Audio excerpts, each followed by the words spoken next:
Spreading up towards the Midlands, maybe parts of East Wales through the night. Further north, most places will be dry, but notice the cloud increasing from that other weather front towards the Western Isles. Quite a chilly night in northern Scotland, not quite as cold as last night, but still well down into single figures. Quite warm and humid in the south, the temperatures staying in the teens. And quite a lot of cloud over the Midlands, more central parts of southern England, East Wales in the morning. Still a few showers in this area, and a few more will develop as we go through the day, again particularly across southern counties of England, but some will drift northwards, the odd one for northern England, and we'll see a bit more wet weather pushing into western Scotland. Quite warm and humid, temperatures mostly in the low 20s, but quite warm especially across East Anglia and the southeast. 26, 27 is possible in the London area. During Friday evening, a few more showers breaking out for England and Wales before the main attention turns to the northwest as the rain across Northern Ireland and western Scotland turns heavy and persistent, lasting for most of Saturday, and that could cause some problems.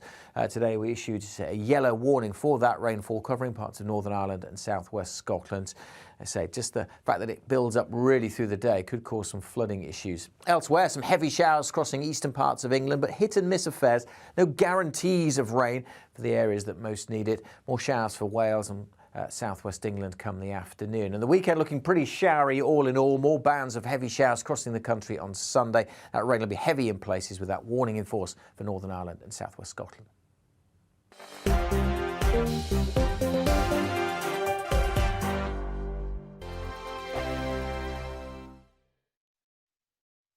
Join my show Farage, 7 p.m. till 8 p.m. Monday through Thursday, and there you will get opinion, analysis, debate, and I'll cover stories that nobody else dares to touch. You've been cancelled. Join the club. Oh my goodness me. And then for the last 15 minutes, talking pints. We're over a drink. We have a civilised conversation with someone. We very often disagree, but we do it in a grown-up way.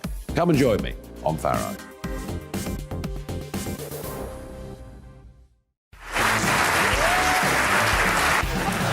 My name is Andrew Doyle. Join me every Sunday evening at 7 p.m. for Free Speech Nation. This is a show where we address current affairs and news stories of the week with the help of two wonderful comedian panellists. I brought in comics because I want to give it a lighter edge, and also they work for less. See you there.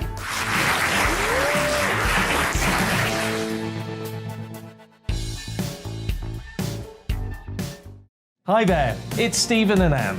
At breakfast from 6 a.m, you'll always be caught up with everything you need to know, the latest headlines, opinions and debates. We'll bring you the good news and the bad, but most of all, we're here for you. Remember, send in your views and let us know what you would like us to talk about. That's because we're your news channel. And every morning at 6 a.m, it's breakfast on GB News.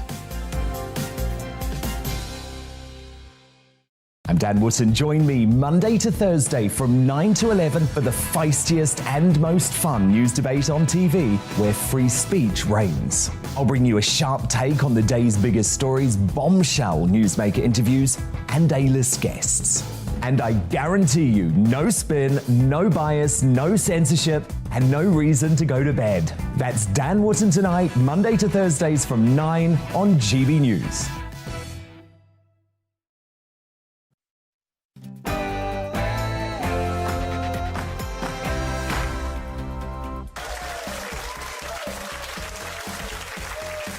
Thursday night, and this is Farage at Large, live from Worcester.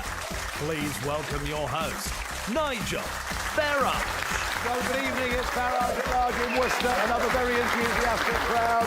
This is Middle England, Worcester women, Labour had it, the Tories have had it. We'll be joined by Robin Walker, the local MP. We'll talk about a migrant hotel. We'll talk about the rugby club. White Dee will join me. We're talking pints. It's going to be a great show. But first, let's get the news with Polly Middlehouse.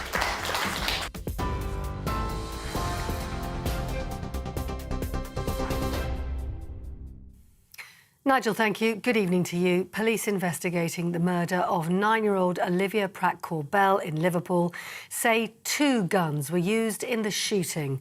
CCTV has now been released of the gunman running from the scene near the Knotty Ash area of the city. Olivia was killed when he chased his intended target right into her home.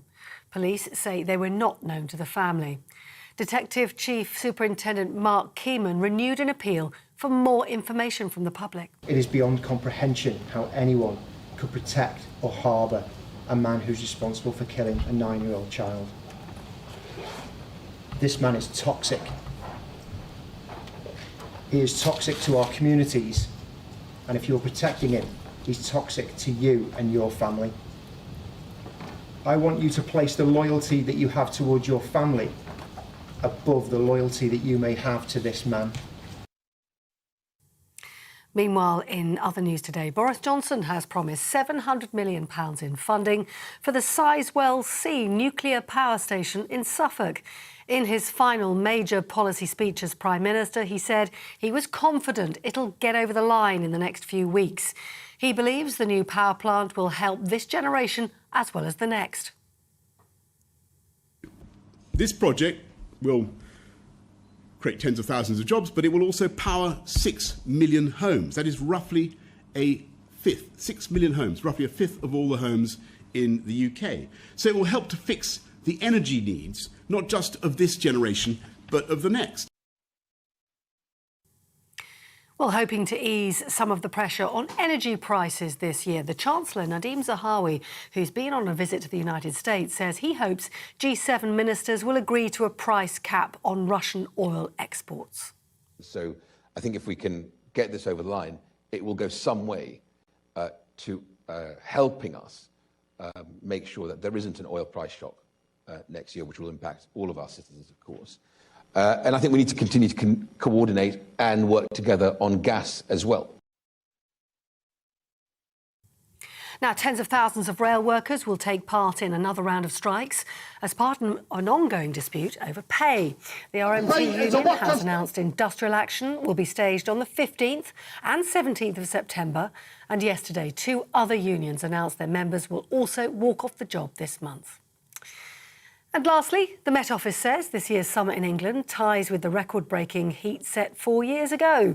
The country had an average temperature of 17.1 degrees. That record-breaking season also saw the temperature climb above 40 degrees for the first time in the UK. And don't we remember it as well? You're up to date on TV, online and on DAB+ radio. This is GB News. Time now to go live to Worcester, where it's time for Farage.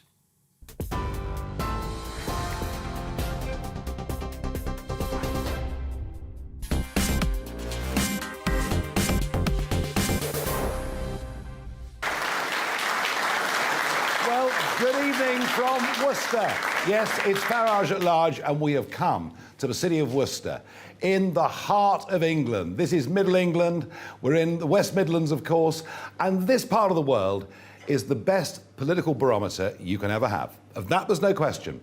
This constituency, Worcester Women it was called back in 1997, that was the voter that Tony Blair was after, and Tony Blair got, because Worcester went Labour. But these days, of course, it is Conservative.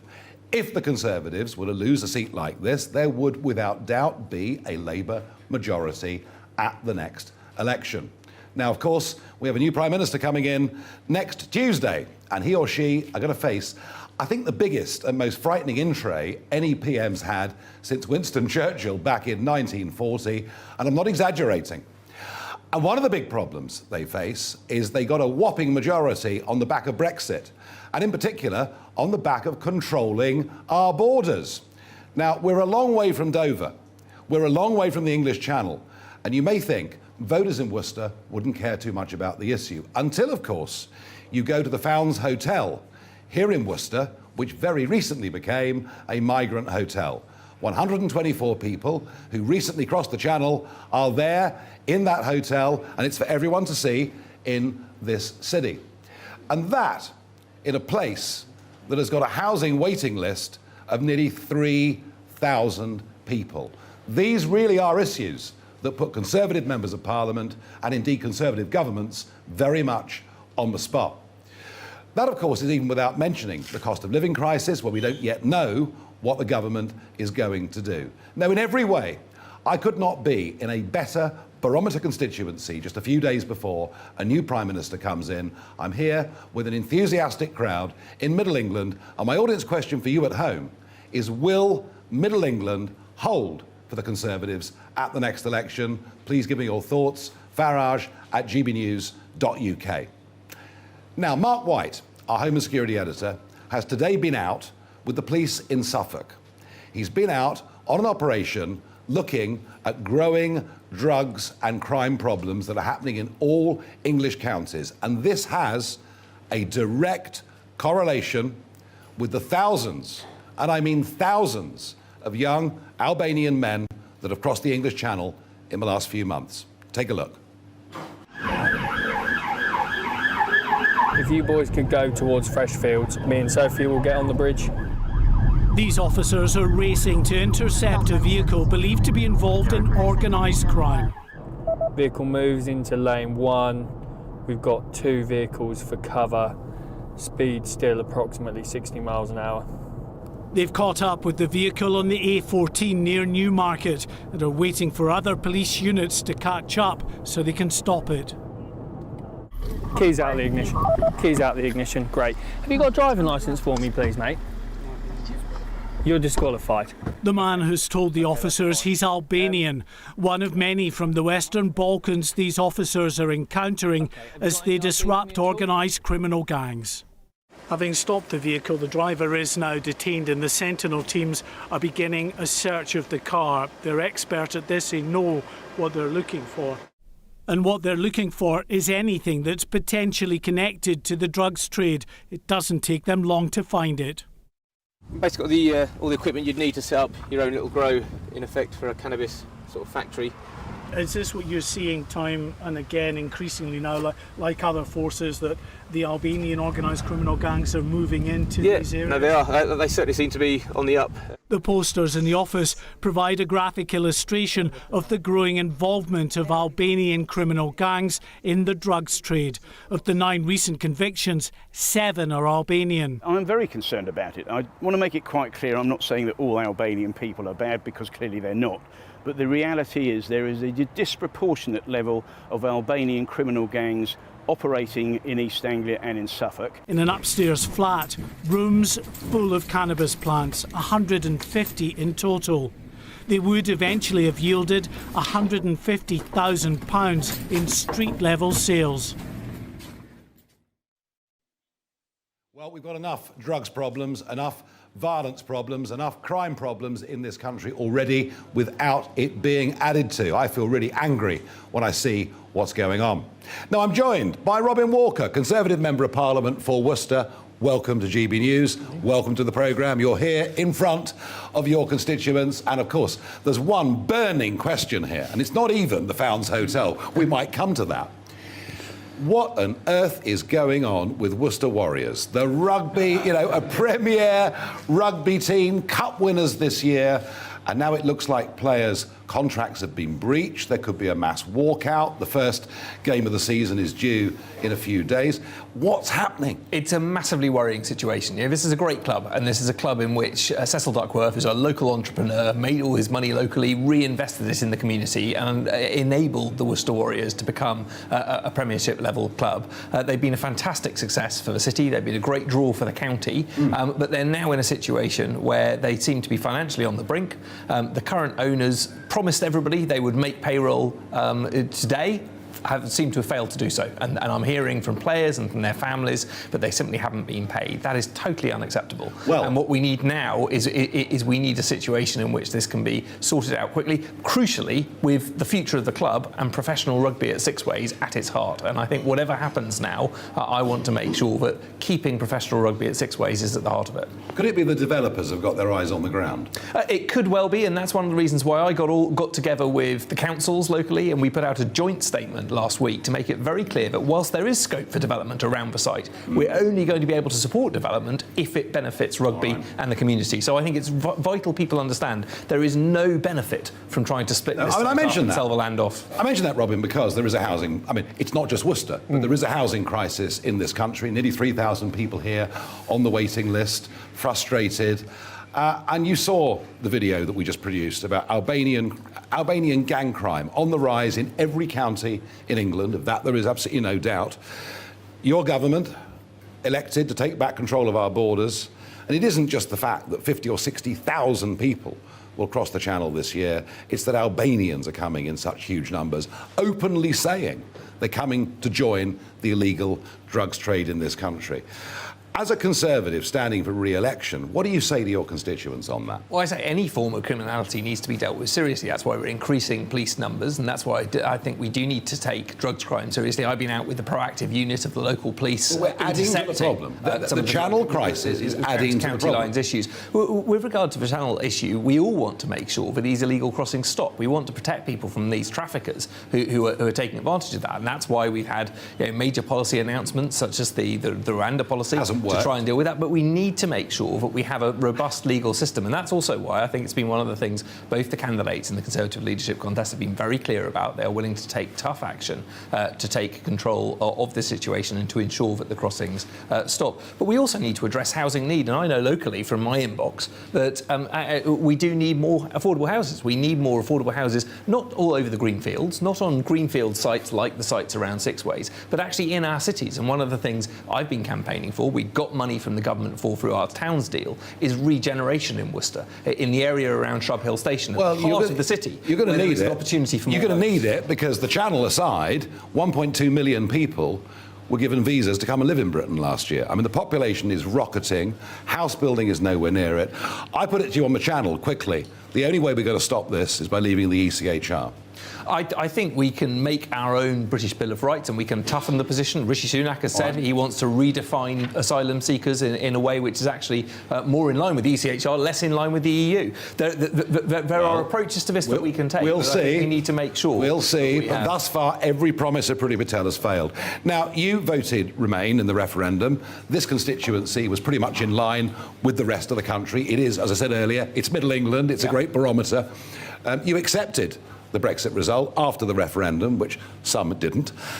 But isn't it ironic that as a Remainer you finished up in the Department for Exiting the European Union? Yeah, of course, that was great. I mean, isn't this what's gone wrong with this government? On day one after the referendum, I said it's now for everybody, whichever side of the referendum debate we were on, to roll up our sleeves and make this process a success. And that was something that I took very seriously. I worked very hard during that time at the Department for Exiting the European Union to make sure we could do that. And I absolutely accepted the verdict of the voters. I campaigned in the first place for there to be a referendum. I know. One of the 81. I know. So you campaigned for a referendum. I always felt that the British people had to have the ultimate say about whether we were signed up to this political project of the European Union. And I didn't feel what they were offered in 1975 was that same choice. So I felt they had to have that say. Now, I took the view, and I spoke to businesses locally, I spoke to people locally, I took the view that the pragmatic, straightforward way forward was to try and campaign to stay in. Didn't it? But I accepted the result. And from that, I'm not going to argue with you on it. I wanted to make sure we could leave effectively. I'm not going to argue with it. It just struck me, and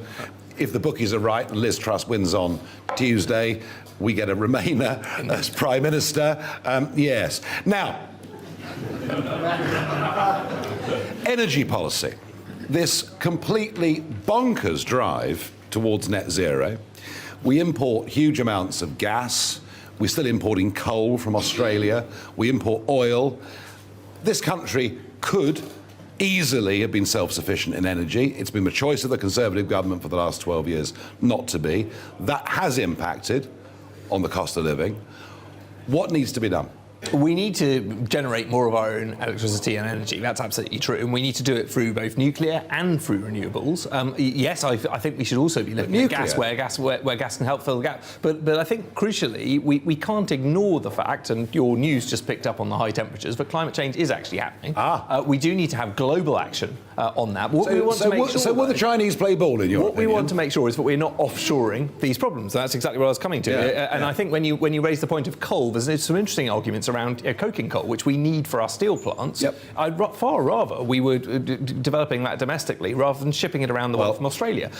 So we need to make sure that we have a coherent energy policy which is about generation of all sorts. Now, there are some successes in terms of the amount of renewable generation that has kicked off under this government. 99% of all solar that exists in the UK today was put in place under this government. But of course, solar only works when the sun shines brightly. And wind only works when the wind blows. close, and there is the prospect. That's why we need... Robin, there is the prospect of the lights going out in February. It's not a very impressive record, is it?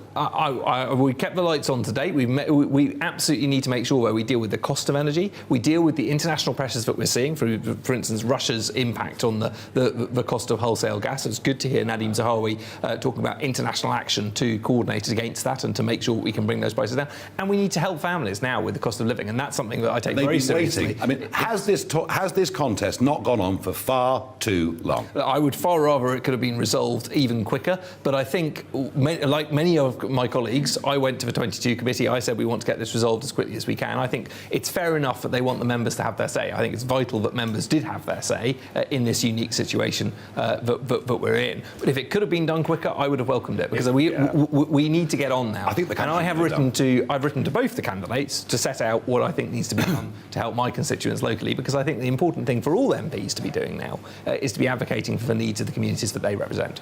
Final thought. Will Middle England hold for the Conservatives? Will Robin Walker hold his seat here in Worcester at the next general election? Well, I will do everything I can to make sure that we do and that we can deliver for people. I've been told many times before, I remember being told in 2017 by the exit poll that I'd lost my seat. I've been told many times before that we're not going to be able to hold on to Worcester. I believe, actually, if you campaign for the right things, you deliver for people, you deliver for your NHS, for schools, for the housing, some of the things that people really care about, we can do this, but we've got a big to-do list and we need to get on with it. Certainly have. I want to hit the ground running under a new leader. Robin, thank you for coming here, joining us on GB News, live in front of your constituents. Thank you very much.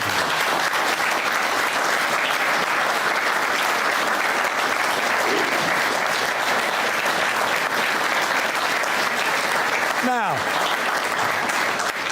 Robin talked there with some pride about the government's efforts on renewable energy, and it's absolutely true. We've built a lot of wind farms, a lot of solar farms during the life of this government and over the course of the last few years, but it is a highly contentious area.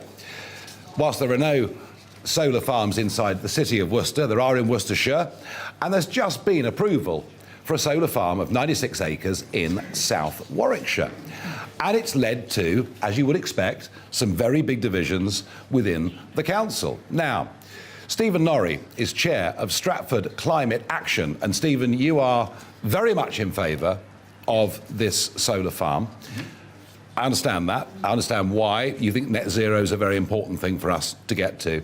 Let me just put this to you, that actually, probably the last thing we should be doing, and the Ukraine war perhaps has brought this home to us, isn't the last thing we should be doing taking agricultural land out of food production at a time when we need both food security and energy security? Wouldn't it make more sense to farm that land and to start fracking for gas in the north of England so that we've got the backup that we need if things go wrong? Well, I mean, actually, this land is not currently being used for food production for people. It's been used to produce animal feed. But that's still agriculture. It's still agriculture. And people eat animals. This does come into the issue about animal agriculture and net zero, because animal agriculture is a very inefficient way of producing food. So should we stop eating beef? Yes, essentially. Okay. No, let him speak. Let him speak. Okay. I mean, of the calories that an animal eats, only 10% of those are turned into calories, through meat and dairy. The rest of it goes into the animal walking around and eating and doing those things. So around half of arable land in the UK is currently being used to produce animal feed. Okay. So if we're looking at needing to reduce, to save land, to produce more food, really what we should be doing is, I'm not saying maybe we can't eat beef, but we should be reducing beef. Stephen, isn't the problem here that in reality, groups like yours want to fundamentally change the way we live? You'd rather we didn't have motor cars. You don't think we should get aeroplanes away on holidays. I mean, if we go for your green ideology, we're going to finish up with a diminished standard of living. I don't think people want that. Well, I mean, we did a bit of research during the pandemic, which was obviously a very tough time for everyone. This is the first pandemic during the lockdown. We did a bit of local research, and we asked people, what has been the toughest thing for you?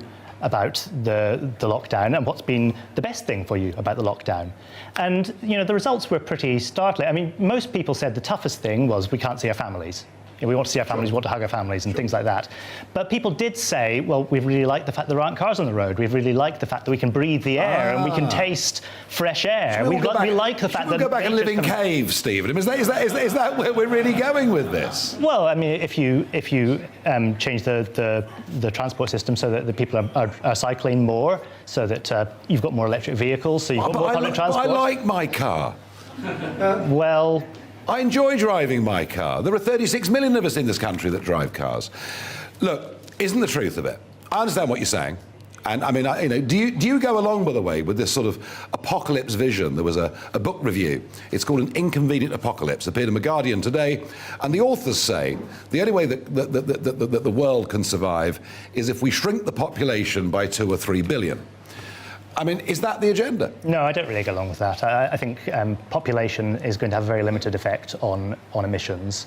Really, the issue is lifestyle. Isn't population rise across the world the biggest factor in all of this? No, it's not. I mean, you can Really? look at some of the simulation programs that you get on the computer. En-ROADS is a program we use, and it allows you to play around with the different variables. So it allows you to play around with diet, with renewable energies, and whack those numbers up and down. Population has very limited impact. Right, I don't agree with that, but that's fine. And a final big thought. All these people in this room have all been paying subsidies, 25% subsidies on their electricity bills for green and renewable and social obligations. We've been taxing these people to give money to rich landowners, foreign multinationals and Chinese companies manufacturing wind turbines, all in the name of getting down to net zero. We as a country produce less than 1% of global CO2. China built 80 big new coal-fired power stations last year. Is it fair that these people are paying the price and the Chinese just laugh at us? Well, I mean, there's two issues there about the green levies and about the Chinese. The Chinese aren't doing any of this, are they? The green levies, I mean, 25% is from last year. It's 12% this year with the price rises. So billions of pounds of money from ordinary folk has gone to the rich. Yeah, through this scheme. This is £157 on the average bill. Oh, nothing. The price rises that we're seeing in energy are 96% from the wholesale cost of gas. Yes, and if we produced our own, it wouldn't be as bad as that, would it? Well, if we'd gone pure renewable, which is much cheaper to produce than gas. But renewable, it doesn't give you consistent energy. It's intermittent. Well, I mean, if you produce enough of it, then you can produce green hydrogen to balance the... Which no one's yet mastered. And do you know what? If they do, I might change my mind. If they actually get to that, I might change my mind. Meantime, I won't. But I want to say to you, Stephen Norrie, you and I don't see eye to eye on this, but thank you for coming on and showing this audience your passion for this subject. Thank you very much indeed. Thank you. Now, in a moment, we will show you Boris Johnson today has given every household advice on how they can save money. We'll show you that, and we're going to have a large extended Barrage the Farage. Back in a couple of minutes.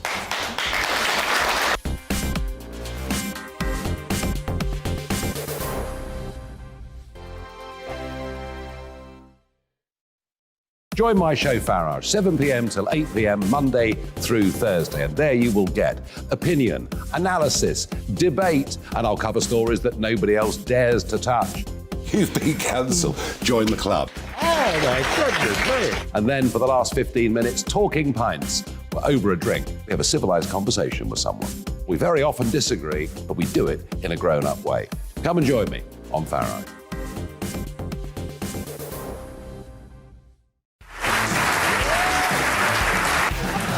My name is Andrew Doyle. Join me every Sunday evening at 7 p.m. for Free Speech Nation. This is a show where we address current affairs and news stories of the week with the help of two wonderful comedian panellists. I brought in comics because I want to give it a lighter edge, and also they work for less.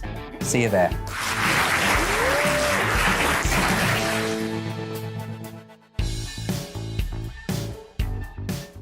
Hi there, it's Stephen and Anne. At breakfast from 6 a.m, you'll always be caught up with everything you need to know, the latest headlines, opinions and debates. We'll bring you the good news and the bad, but most of all, we're here for you. Remember, send in your views and let us know what you would like us to talk about. That's because we're your news channel. And every morning at 6 a.m, it's breakfast on GB News. I'm Dan Wootton. Join me Monday to Thursday from 9 to 11 for the feistiest and most fun news debate on TV, where free speech reigns. I'll bring you a sharp take on the day's biggest stories, bombshell newsmaker interviews, and A-list guests. And I guarantee you, no spin, no bias, no censorship, and no reason to go to bed. That's Dan Wootton Tonight, Monday to Thursdays from 9 on GB News. On the Mark Steyn Show, we cover the stories a lot of people are scared even to mention. The stuff that really matters with some of the world's biggest thinkers. Now is his opportunity to kind of take the steering wheel of history. Break away from the flop at 8 o'clock on GB News with the Mark Steyn Show.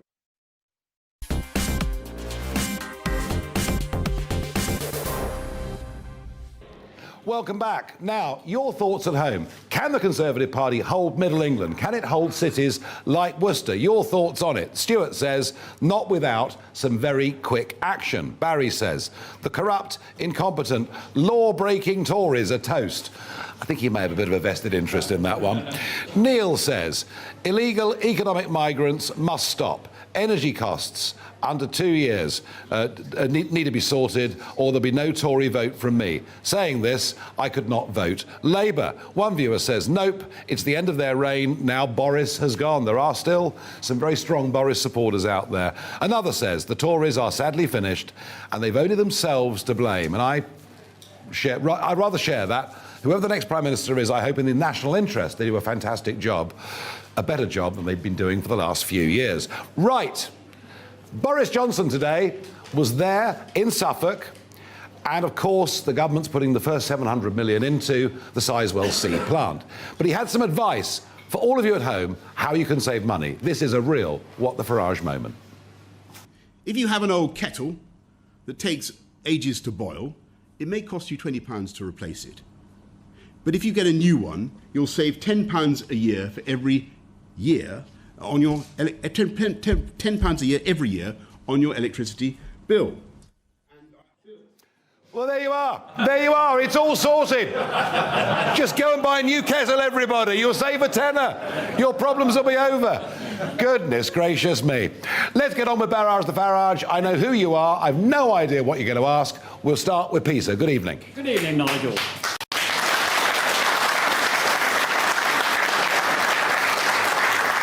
Liz Truss, at a recent hustling, suggested that, in her opinion, migrants in this country have generally more enthusiasm, a more enthusiastic attitude to hard work than us Brits.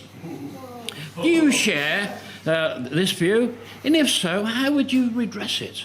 Well, look, I think there are too many, not all, but too many young people who, having come out of university, having done some utterly useless degree, and deeply in debt, think the world owes them a living and don't like getting out of bed early in the morning. There is some truth in that. But that should not be used as an excuse for wholesale mass migration into this country. There's a narrative out there that since we left the EU, no one's coming anymore. And yet, I just told you, we gave out 1.2 million visas of different types last year. Look, there are, of course, lots of people who come here from all over the world who work damned hard, obey the law, speak our language, integrate in our communities, and that's been going on for centuries, and that's a very, very good thing. But we continually rubbish our own people rather than thinking about the education system, teaching people trades and skills, not sending so many to university, and actually encouraging a culture of hard work and thrift. That's my take on it, Peter. What was your reaction? I'm inclined to agree totally with you. Those were my thoughts exactly, Nigel. Very good. Peter, thank you. Let's get going on and speak to Simon. Simon, good evening. Good evening. Can the public really be expected to move on from the last 3 years with any confidence in their politicians, the NHS and other state bodies? I think the NHS part of that question is really important. Up until recently, any criticism of the NHS, any criticism of the way in which it was run, was met with, you want to privatise it, and everyone screams blue murder. I personally think we need to have a very honest debate about the NHS. I think the lockdowns put a terrible burden on it. But, we've increased our spending on the NHS from 7% of GDP to 12% of GDP. And I'd be very interested to see what the audience make of this. Hands up if you find it easy to get a GP appointment. Hands up if you find it very difficult to get a GP appointment. You see, that in a sense, Peter, sums up where I am. I think we're living with an outdated set of government institutions, a set of NHSs, of Quangos. I think we need massive modernisation in this country. That's my feeling. What do you think? I think the political system is broken. Yes. Totally broken. Yes. Yes. Very interesting. What would you like to see happen? I believe that the party system encourages people to vote along the lines of the party, not to vote along the lines of the reasons people elected them. And they've just got such a ready excuse to sidestep any question. I do not believe that they are serious players. They are gaming us. They are gaming us. They have been gaming us for the last 3 years. And I don't think we can forgive them. I think that there has to be some... We have to find out what has gone on. We have to see where money has gone. Yeah. We have to see where lies have been told. Yep. We need some honesty. Well, I agree with you. I agree with you, Simon. I agree with you, but final thought, this has not just been for the last 3 years. It's been going on for rather longer, I think. But thank you for your passion. And very interesting, when Simon said politics is broken, a lot of you applauded and felt that was right. And I have to say, I think the electoral system, I think the postal voting system, I think the House of Lords, I think we need a real modernisation of our Brexit Britain needs sprucing up. Thank you very much indeed.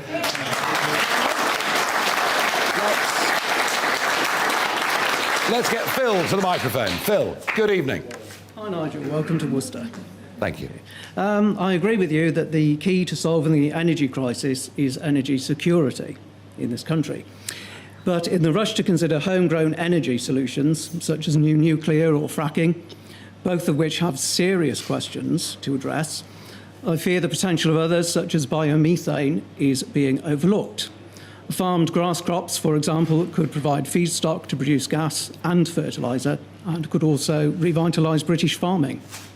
Well, look, I mean, biofuels aren't new, are they? We have had farms that have been producing biofuels for some years. Look, I mean, I'm open-minded how we do this. I just think as a first world country, we shouldn't even be debating whether the lights go out this February or not. I think if we'd said this a few years ago, nobody in the room would have believed we're even having a debate. So I'm happy to accept that and understand that. However, what I really object to is the Drax power plant up in North Yorkshire, which imports wood from North America and some from the Baltic states, burns it in massive quantities, and somehow we're told that is all part of us going green. That, I think, is balmy. Thought for you. Earlier on, we talked about the amount of agricultural land that is used to grow feed for animals.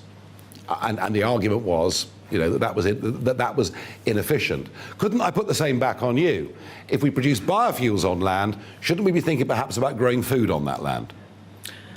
Potentially, but I think the biofuels could also allow you to produce fertilisers to increase crop yields. And we have a problem with fertilisers and prices because fertilisers comes from gas, which is something people often overlook. No, it's a fair point. I think, Phil, the truth is you know more about this subject than I do, but thank you very much indeed for the question.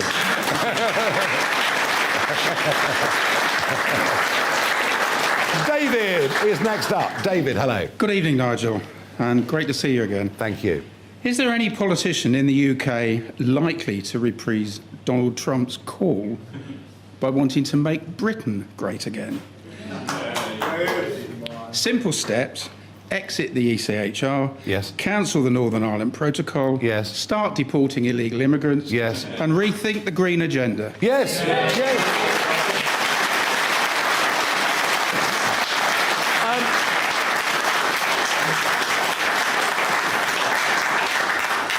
I have absolutely nothing to add. You rendered me speechless. I agree with you utterly and entirely on all of those things. And I think the silent majority of the country agree with you on those things.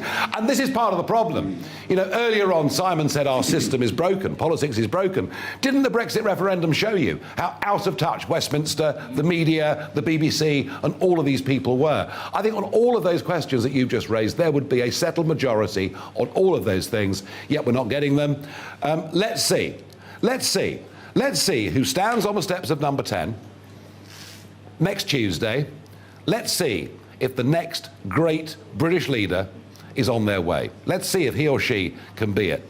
I just would recommend, David, you don't necessarily hold your breath for it. Can I add to that? Please.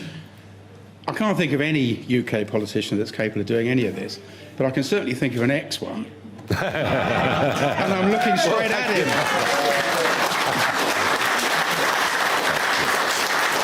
Okay, and finally, we've got Peter. Peter, good evening. Yes, good evening, Nigel.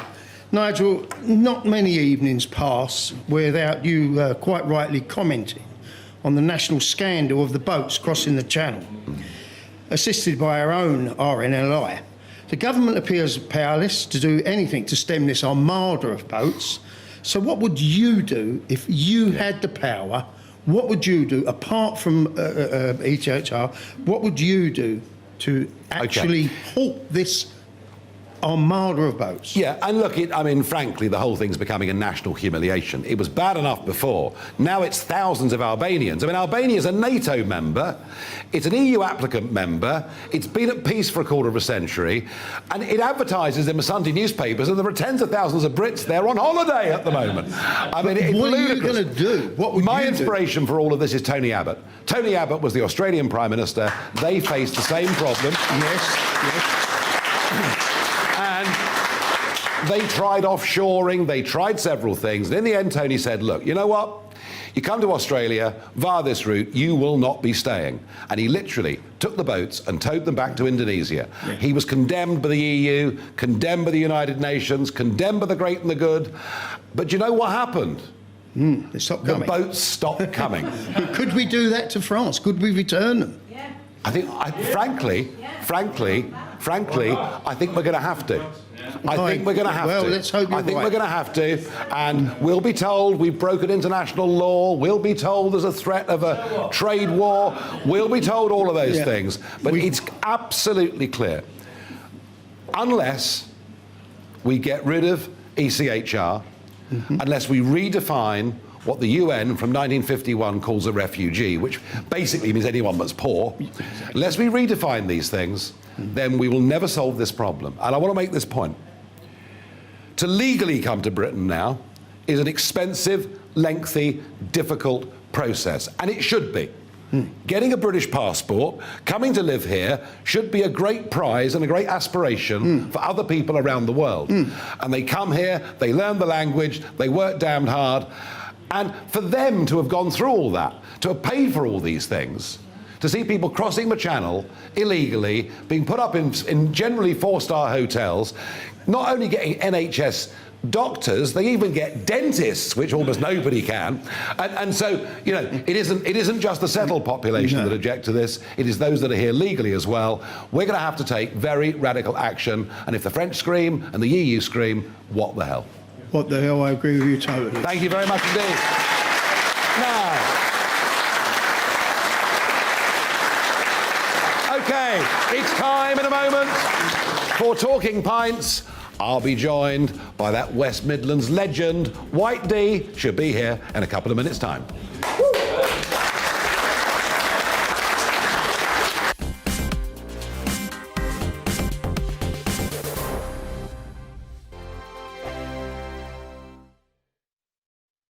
Join my show Farage, 7 p.m. till 8 p.m. Monday through Thursday, and there you will get opinion, analysis, debate, and I'll cover stories that nobody else dares to touch. You've been cancelled. Join the club.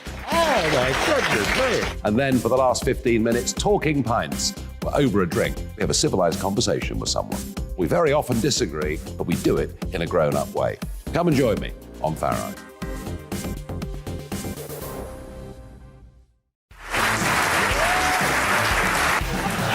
My name is Andrew Doyle. Join me every Sunday evening at 7 p.m. for Free Speech Nation. This is a show where we address current affairs and news stories of the week with the help of two wonderful comedian panellists. I brought in comics because I want to give it a lighter edge, and also they work for less. See you there.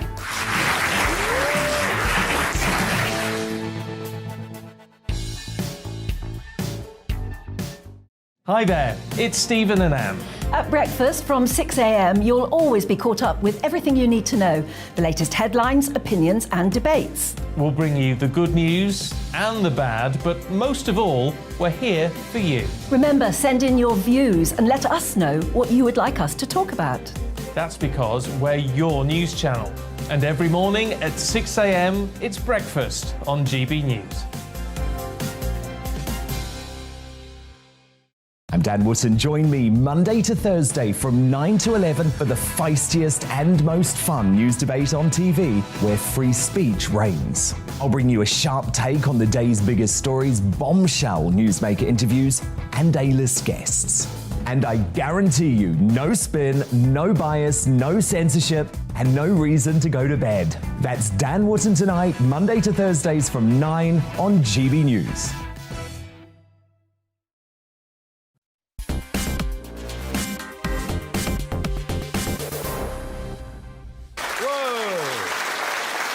Well, it is my favourite time of the day.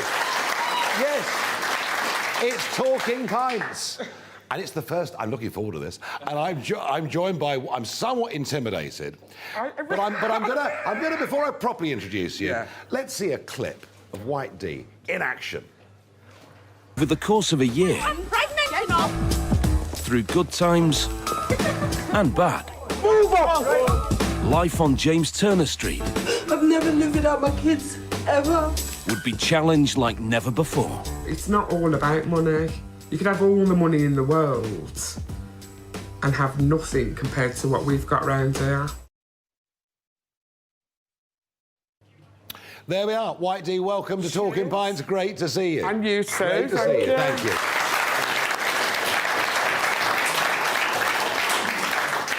Now, your comments at the end there were about community, something you feel very strongly about, and we're going to get to that.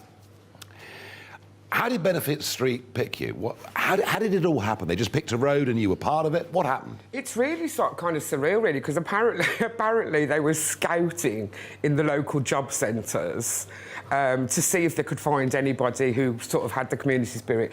I wasn't scouted in a job centre, but I think whoever was, they kind of like just went round the whole street in the end, and they were kind of like, you know, would you like to take part? We're doing a documentary on community spirit. And you saw a camera and said, yes, please. Do you know, it was kind of like, you know, I'd had my hair done and my nails done, and it was just kind of surreal, really. And then they just ended up spending 18 months practically living with us all. And, I mean, the programme just exploded, didn't it? It was one of Channel 4's really big successes. It really, really did, and I don't think anybody, including Channel 4, expected the reaction from it that they actually got. No, well, you became a national figure, and there you are, all over the newspapers. Nigel, the show aired at 9 o'clock at night, and at 10:30 there was a traffic jam of cars, people, news crews, everything outside on the street, knocking on our doors. Yeah. We were absolutely petrified. And not everyone was nice to you? No. You know, you're on benefits, you've sort of got a bit of abuse for that, I guess. Do you know, we got a lot of abuse for that. And again, it's kind of, I suppose you don't realise when you've never been in the public eye, you've just took part and you've just been aired in one of the biggest documentaries of its time. So obviously, you are going to get a reaction. But I suppose before that, when you don't know what social media's like, you only know what people are like in your own little circle, to then be inflicted to kind of pure vile hatred from the whole world. I know what it feels like. Something we've got in common.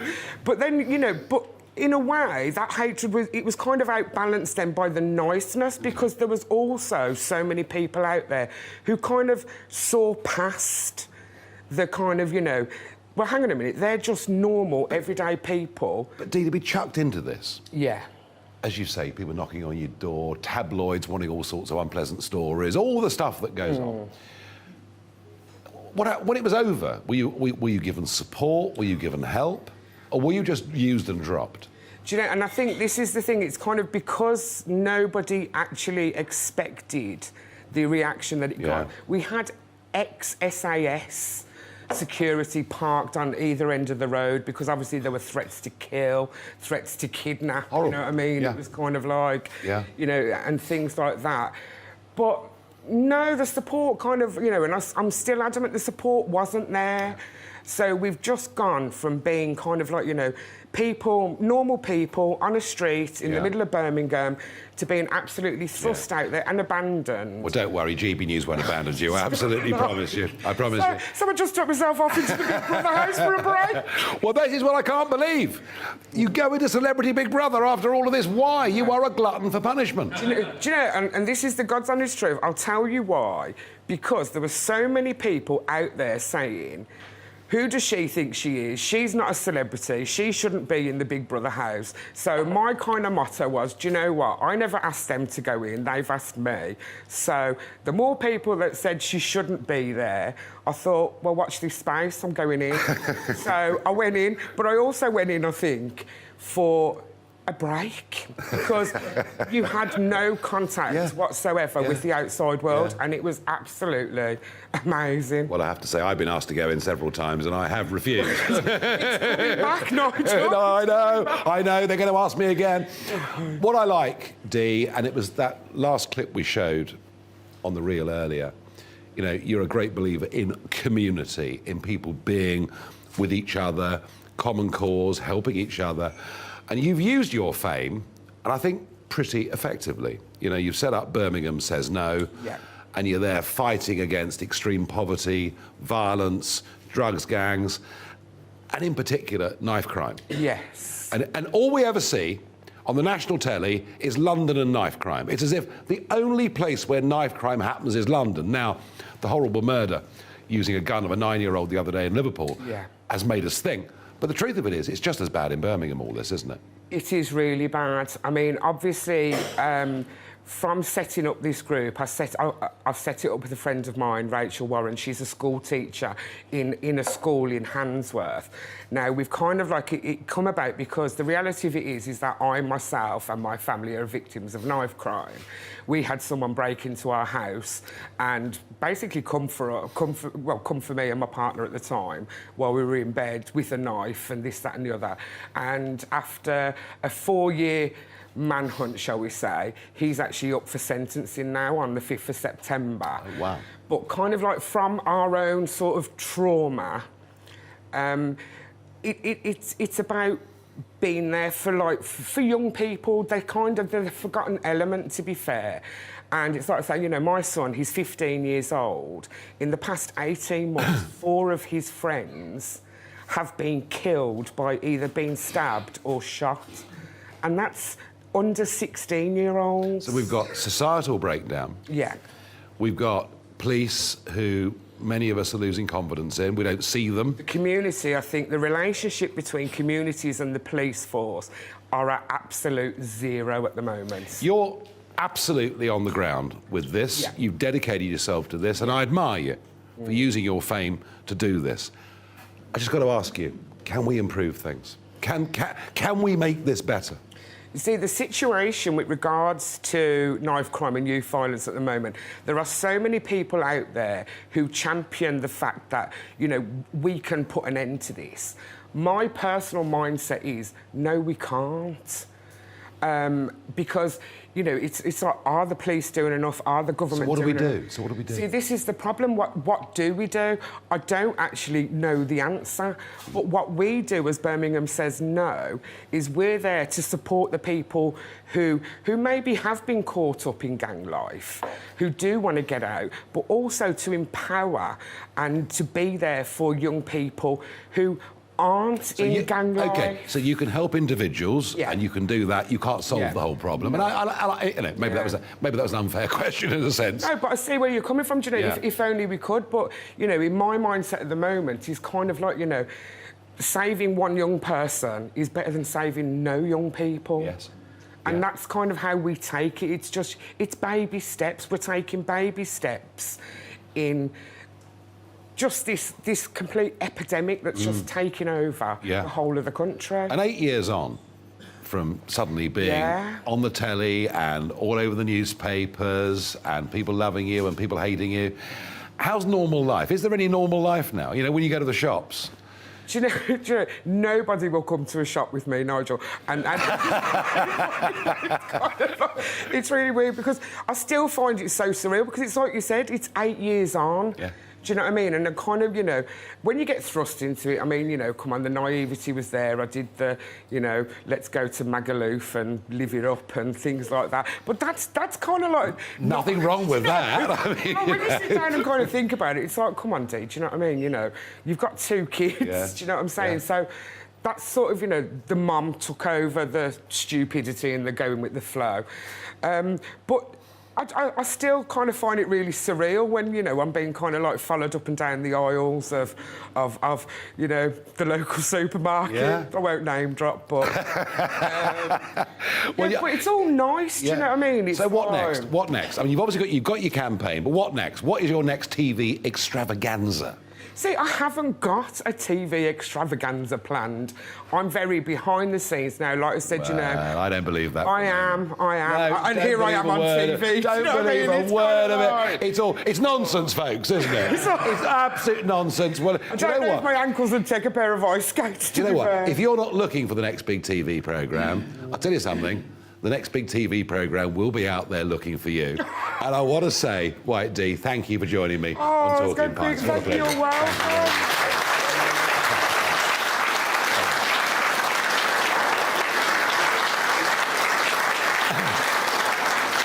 Now, that brings the formal proceedings here in Worcester, in Middle England, to an end. I think we've had a very good debate, and I meant what I said earlier on. You know, the West Midlands is the great political barometer of this country. What happens here at the next election will decide whether we get a Conservative or a Labour government. Now, Farage at Large goes out around the country. Our next one is going to be in Luton on the 15th of September. Thursday, the 15th of September in Luton. If you want to come, please, it's gbnews.uk. And if you don't get there quickly, it'll be full by lunchtime tomorrow. We always end with a local singer. Tonight, we've got Holly Jane. And as Boris goes on Monday, it had to be The Last Dance. Over to you.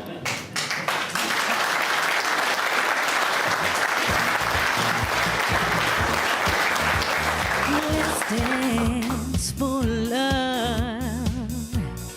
This is my last chance. Romance tonight. Oh, I need you beside me to guide me, be by me, to hold me, scold me, to love me, to hold me. So let's dance, this let's dance, let's dance, this let's dance, let's dance, this let's dance tonight.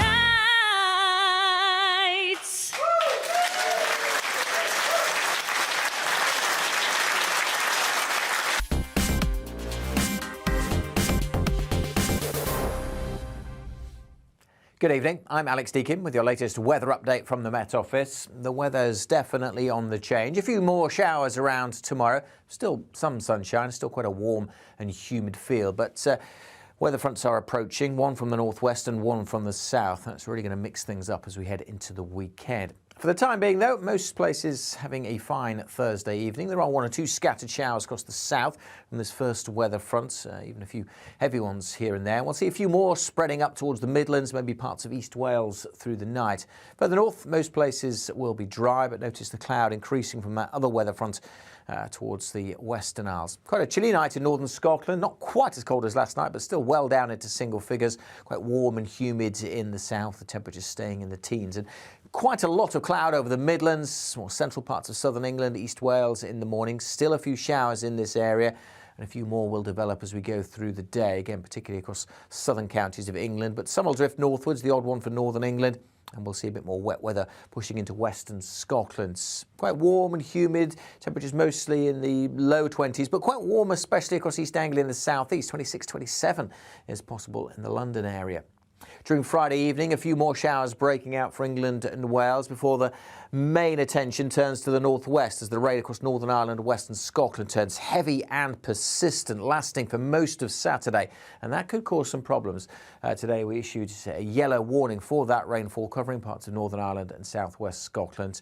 I say just the fact that it builds up really through the day could cause some flooding issues. Elsewhere, some heavy showers crossing eastern parts of England, but hit and miss affairs. No guarantees of rain for the areas that most need it. More showers for Wales and southwest England come the afternoon. And the weekend looking pretty showery all in all. More bands of heavy showers crossing the country on Sunday. That rain will be heavy in places with that warning in force for Northern Ireland and southwest Scotland.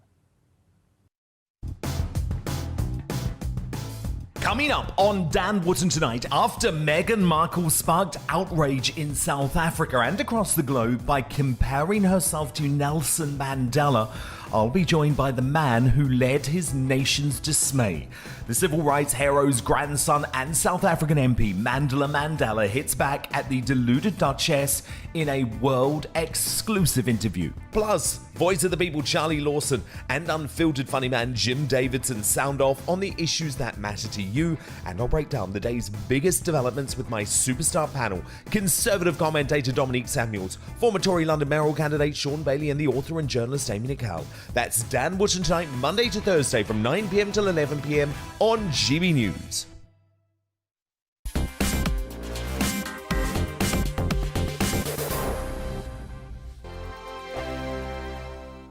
Join my show Farage, 7 p.m. till 8 p.m. Monday through Thursday. And there you will get opinion, analysis, debate, and I'll cover stories that nobody else dares to touch. You've been cancelled.